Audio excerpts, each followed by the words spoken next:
Why are we fasting? Kwa nini nifunge? Nafanya hivi ili nikutoe katika zoezi tu ambalo halina faida kwako.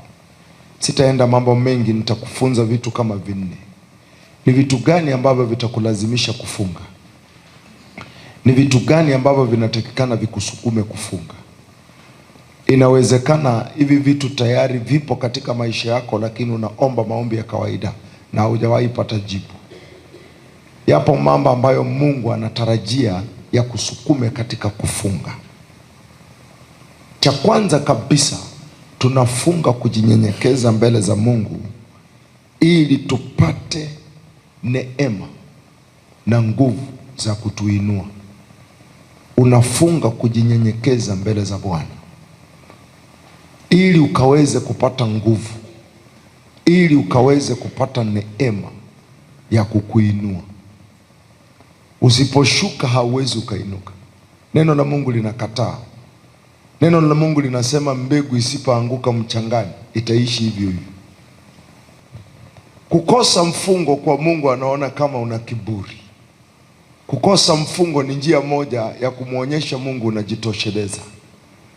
Kukosa mfungo au kushuka kwa Mungu inamwonyesha umefika. Njia moja ambayo unamwonyesha Mungu bado sijafika.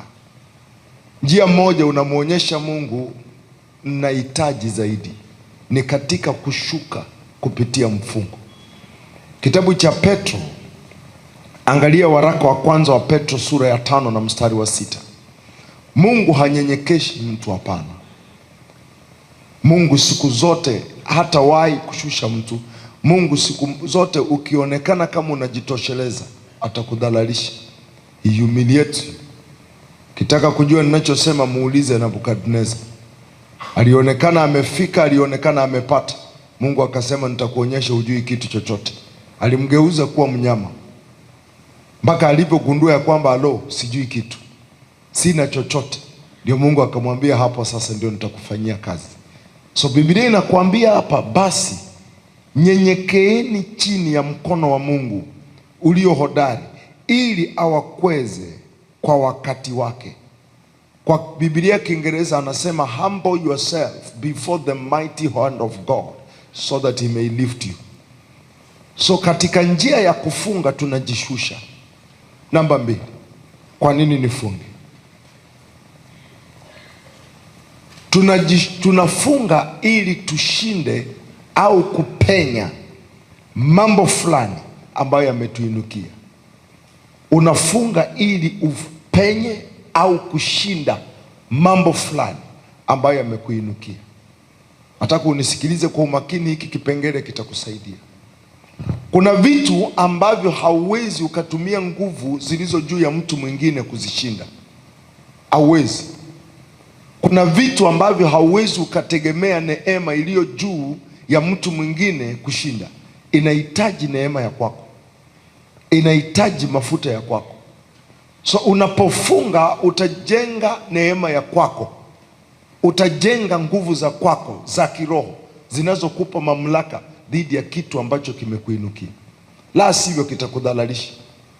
So tunafunga ili tupenye, ili tupate ushindi wa mambo fulani ambayo yamekuinukia. Unaweza kuwa unapambana na kitu fulani. Kwa sababu gani unapambana nacho muda mrefu? Miaka yote umetegemea neema ya mchungaji. Miaka yote umetegemea neema ya waombezi. Siku zote umetegemea mtu fulani ataniombea. Pale mbingu inagoma. Inahitaji ujinyenyekeshe wewe mwenyewe, ujenge neema yako. Mathayo 17 mstari wa 21. Nataka uangalie hili andiko na nilifafanue kwako ili uone alichomaanisha hapa. Lakini namna hii haitoki ila kwa kusali na kufunga. Yesu anamaanisha nini hapa? Wamekutana na pepo alafu wanategemea neema iliyo kwa Kristo. Sasa wao wanategemea neema iliyo kwa Kristo. Tunakukemea kwa jina la huyo Yesu ambaye tunamfuata. Pepo likagoma. Wanajaribu kuondoa hiki kitu, wakaanza kufika mahali wameingia katika aibu.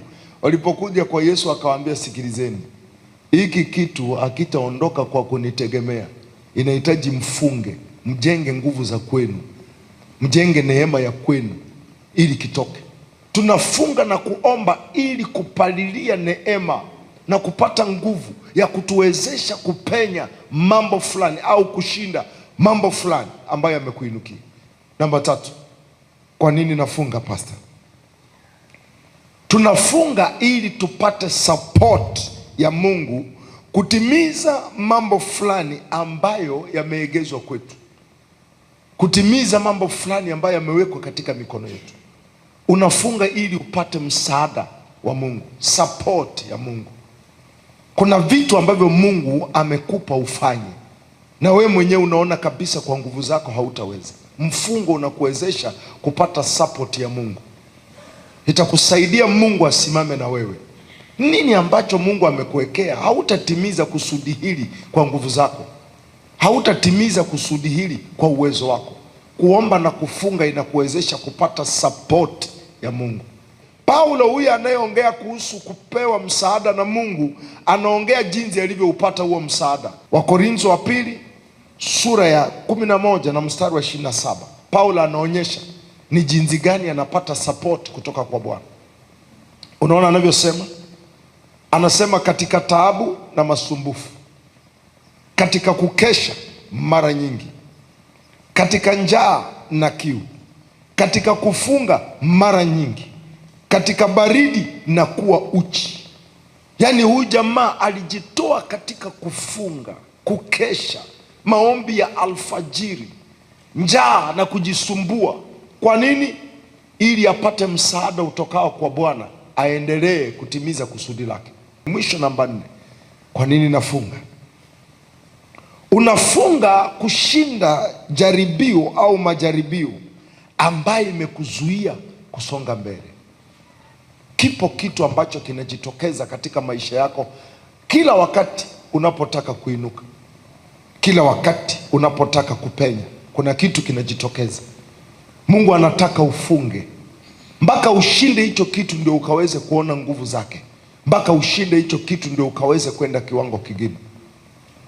So kuna kitu ambacho mara kwa mara, kaka yangu, look, kuna sometime inaweza kuwa ni tabia, ndio jaribio lako. Kuna tabia fulani inajitokeza kwako, kila wakati unataka kufanya kitu inakushusha.